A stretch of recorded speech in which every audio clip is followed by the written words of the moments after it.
Jai Hind and welcome friends to content rich, information rich session of research and editorial analysis powered by Growth Mode UPSC. I am Dhruv Jani. In this very session, we are going to discuss first article out of two, which we are going to discuss today.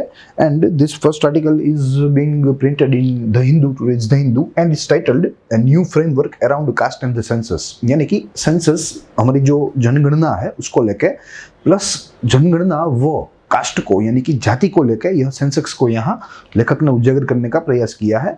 लेख में philosophical बातें हैं, कई सारे social साइंटिस्टों के नाम, उनके विचारों का जो है यहाँ जिक्र किया गया है। हालांकि वो हमारी परीक्षा दृष्टि से थोड़े कम महत्वपूर्ण है, तो इसीलिए हम लोग हमारी जो चर्चा है वो चर्चा सोशियो इकोनॉमिक कास्ट सेंसस के ऊपर थोड़ी ज़्यादा करेंगे, क्योंकि यहाँ कास्ट अगर जिक्र हुआ है कास्ट का, तो यहाँ सोशियो इकोनॉमिक कास्ट सेंसस का जिक्र होना ज़रूरी है। तो हम लोग हमारी जो चर्चा है वो उस दिशा में ले जाएंगे, क्योंकि यह जो राइटर ने, यह जो लेखक ने चर्चा की है वो थोड़ी हमारी परीक्षा दृष्टि से थोड़ी कम महत्वपूर्ण है। तो इसलिए हम लोग हमारे परीक्षा संबंधी चर्चा को यहाँ करने का प्रयास करेंगे।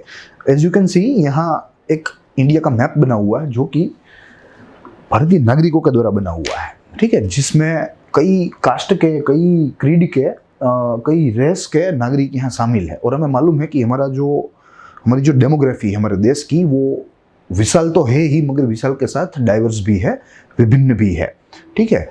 एक कोने से दूसरे कोने में जाएंगे तो there will be multiple races, there will be multiple caste, there will be multiple creeds. तो ऐसे मामलों में कास्ट का क्या रोल रहेगा हमारे सेंसस में, ठीक है, उसका जो जिक्र है वो यहाँ लेखक के द्वारा हुआ है। प्लस सेंसस का भी महत्व यहाँ समझने का प्रयास किया। हालांकि ऐसा है कि सेंसस के बारे में हमारे जो विशेषज्ञ है उनमें मतांतर है, यानी कि उनके मतों के बीच में कॉन्ट्रास्ट हमें देखने को मिलता है। एक विशेषज्ञ का गुड ये कहता है कि सेंसस जो है वो एक बहुत ही अच्छा वेपन है, वहीं जो दूसरा गुड है वो कहता है कि यह वेपन तो बहुत ही अच्छा है मगर ब्लंट है, मगर बूठा है, धार रहित है, ठीक है। तो ये सब सारे मत है जिसको हम लोग आगे चलकर एक्सप्लोर करने का प्रयास करेंगे। लेख को शुरू करेंगे इसकी तस्वीर के साथ।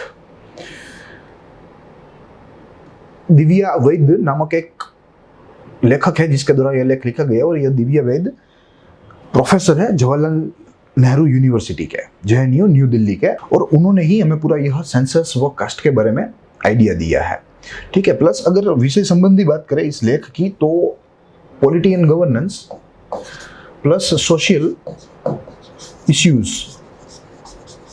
के साथ संबंधी है, ठीक है, तो हमारे लिए थोड़ा महत्वपूर्ण भी है। मगर जैसे मैंने आपको जिक्र किया कि यहाँ बातें कुछ हमारे लिए कम महत्वपूर्ण बातें यहाँ की गई है, तो इसीलिए हम लोग हमारी जो यह चर्चा की दिशा है वो हम लोग आगे चलकर सोशियो इकोनॉमिक कास्ट सेंसस पे कर देंगे। वहाँ हम लोग यह पूरा मुद्दा देखने का प्रयास करेंगे। तो शुरू करेंगे लेख के निष्कर्ष से, जिसके तहत यह लेखक ने एक बहुत ही अहम सवाल पूछा है कि क्या सेंसस को, या आप कह लीजिए क्या सोशियो इकोनॉमिक कास्ट सेंसस को सेंसस की जगह मिलनी चाहिए। क्या जैसे हम प्रति 10 वर्ष सेंसस का उपयोग करते हैं, सेंसस को पहले तो जो है एग्जीक्यूट करते हैं, फिर उनके आंकड़ों का हम लोग उपयोग करते हैं, तो क्या इस तरह ही सोशियो इकोनॉमिक कास्ट सेंसस के आंकड़ों का उपयोग हो सकता है? ये प्रश्न बहुत ही अहम रूप से लेखक ने हमें पूछा है। दूसरा, लेखक ने बताया कि अगर सेंसस में कास्ट को जगह मिल गई, एक बार मान लीजिए कि किसी भी वर्ष के सेंसस में कास्ट को दर्जा मिल गया, तो क्या ये असरकारक हो सकता है? तो जी हाँ, ये बिल्कुल असरकारक हो सकता है, और लेखक के द्वारा इसकी दो असर हो सकती है। एक हो सकती है सकारात्मक, कास्ट अगर इंक्लूड हो जाए सेंसस में तो इसकी जो असर है वो दो प्रकार की हो सकती है। एक हो सकती है सकारात्मक यानी कि पॉजिटिव,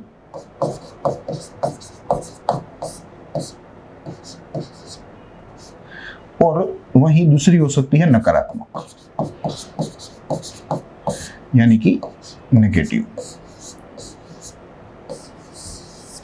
पॉजिटिव इसलिए हो सकती है क्योंकि अगर कास्ट का इंक्लूजन यहाँ हुआ सेंसस में, तो पॉलिसी मेकिंग जो है वो और अच्छी तरीके से हो पाएगी। हम पहचान पाएंगे कि कौन कौन सी कास्ट जो है वे डिप्रेस्ड है, वे बैकवर्ड है, ठीक है, जो आज दिन तक हमें मालूम नहीं पड़ता। और हमें जैसा मालूम है कि भारत जो है वो एक कास्ट का बाजार है, वो जाति का बाजार है।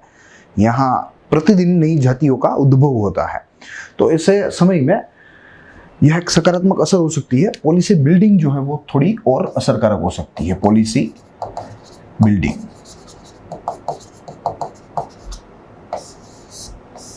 वही जो नकारात्मकता है वो भी इस कास्ट सेंसस के साथ जुड़ी हुई है, क्योंकि अगर ये कास्ट सेंसस को सेंसस का दर्जा मिल गया तो फर्दर कास्ट डिविजन्स को यह इंटेंसिफाई कर सकता है। It can intensify, it can deepen caste divisions.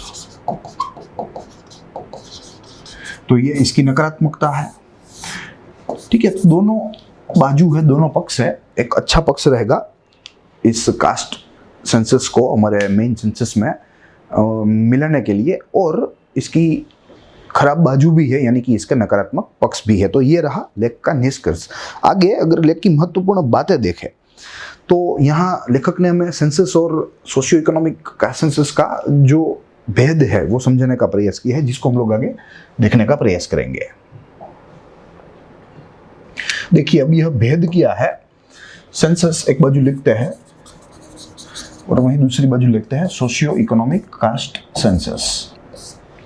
ठीक है, अब सेंसस, इससे जो डेटा हमारे पास आएगा उस डेटा से हम लोग निष्कर्ष में वही निकाल सकेंगे कि भारत के जनसमूह का एक चित्र हमें मिल सकेगा। भारत की वस्ती का चित्र, मात्र और मात्र भारत की वस्ती का चित्र ही हमें सेंसस से मिल सकता है। मगर अगर सोशियो इकोनॉमिक सेंसस की बात करें तो यह एक साधन है। It's a kind of tool to identify the beneficiaries, यानी कि लाभार्थियों को पहचानने का साधन।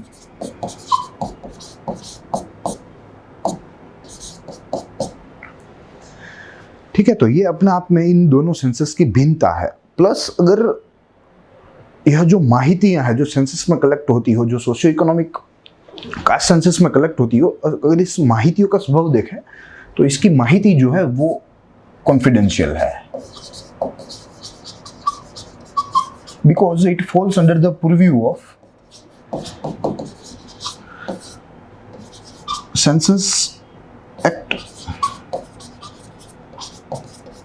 1948. While the data which is collected under this particular campaign, under this particular socio-economic caste census is open for all government departments on socio-economic caste census portal, ये आप कह लीजिए वेबसाइट। ठीक है, तो ये भिन्नता है। यहाँ जो सेंसस के द्वारा, सेंसस के तहत जो माहितियां कलेक्ट हुई है उसे कॉन्फिडेंशियल का दर्जा दिया हुआ है, because it falls under the preview of census act. और उससे मात्र ही मात्र भारत की जो वस्ती है, भारत की जो जनसंख्या है, उसका एक हमें मोटा मोटा चित्र ही मिल सकता है। मगर ऑन द अदर साइड, यानी कि सोशियो इकोनॉमिक कास्ट सेंसस के डेटा को हम लोग एक टूल की तरह यूज कर सकते हैं, जिससे हम वास्तविक लाभार्थियों को उसकी जो है पहचान कर सके। प्लस जैसे हमने देखा कि सेंसस की महत्वता कितनी है, उसमें विशेषज्ञों में अलग अलग मतांतर है। एक समूह मानता है कि यह सेंसस जो है वो फायदेमंद है, यानी कि उपयोगी है। वहीं जो एक दूसरा गुट है, दूसरा समूह है, वो मानता है कि वो ये एकदम बिन उपयोगी है। ठीक है, तो सब तरह के ऐसे कॉन्ट्रास्टफुल व्यूज है जो सेंसस के बारे में आते रहते हैं। मगर आमतौर पर हमें यह बात माननी है कि सेंसस में मात्र और मात्र हमें भारत की वस्ती का चित्र मिलेगा। मगर अगर हमें बेनिफिशियरीज को, लाभार्थियों को अगर हमें ढूंढना है, पिछड़े वर्गों को ढूंढना है, पिछड़ी जातियों को ढूंढना है, तो निसंदेह हमें इन आंकड़ों पर, सोशियो इकोनॉमिक कास्ट सेंसस के आंकड़ों पर हमें निर्भर रहना होगा। तो एक तरह से ये भी थोड़ा उपयोगी है, एक तरह से ये थोड़ा बिन उपयोगी है। तो ये बात रही लेख की। अब अगर सोशियो इकोनॉमिक कास्ट सेंसस के बारे में देखें तो यह बहुत ही एक एलिमेंट्री है। जैसे हमें मालूम है कि 1931 के बाद सबसे प्रथम अच्छी तरीके से जो कोई सोशियो इकोनॉमिक कास्ट सेंसस हुआ हो तो वो था 2011 का, which was happened on the sideline of census 2011, यानी कि 2011 के जो मुख्य सेंसस के साथ ही यह सेंसस हुआ था। हालांकि इसके आंकड़े अभी भी सार्वजनिक नहीं किए गए, अभी भी हमें इनके आंकड़े देखने को नहीं मिलते हैं। डेटा प्रोसेसिंग ही चल रहा है और इसमें काफ़ी समय भी बर्बाद हो चुका है, मगर फिर भी इसके आंकड़े अभी भी नहीं आए। मगर यह कहना उचित है कि 1931 के पश्चात यह प्रथम ऐसा कॉम्प्रिहेंसिव सेंसस था जो सोशियो इकोनॉमिक कंडीशंस को एक्सप्लोर करने वाला हो। 1931 के पश्चात ऐसे कास्ट सेंसस कभी भी हमारे भारत में नहीं हुए थे, क्योंकि जैसे मैंने आपको बताया कि यह एक प्रकार के जो है इंटेंसिव स्टेप्स है, जो कास्ट डिवीजन है उसको फर्दर इंटेंसिफाई करने वाला स्टेप है। तो कुछ ऐसे कारणों की वजह से ही इसको ड्रॉप कर दिया गया था, मगर 2011 में इसे फिर से जो है एग्जीक्यूट किया गया, मगर इनके आंकड़े आज दिन तक हमारे सामने नहीं आए। और ये एकदम एलिमेंट्री है, हमें गवर्नमेंट पोर्टल के ऊपर से भी यह बहुत आसानी से इनके जो आंकड़े हैं वे मिल सकते हैं। तो यहाँ हम लोग आंकड़ों के बारे में या कोई ऐसी एलिमेंट्री चीज़ों के बारे में बात नहीं करेंगे जो हमें आसानी से पब्लिक डोमेन यानी कि गूगल में से मिल सकती हो, गूगल में से अवेलेबल हो। हम यहाँ सोशियो इकोनॉमिक सेंसस के मेरिट्स और डिमेरिट्स देखने का प्रयास करेंगे। एक बाजू हम लोग इसके मेरिट देखेंगे और दूसरी बाजू हम लोग इसके डिमेरिट्स देखने का प्रयास करेंगे।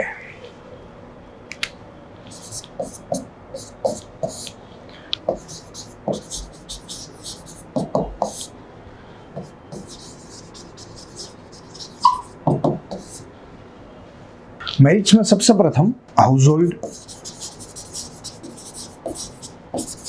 डेटा, जो कि बेनिफिशियरीज को आइडेंटिफाई कर सकता है।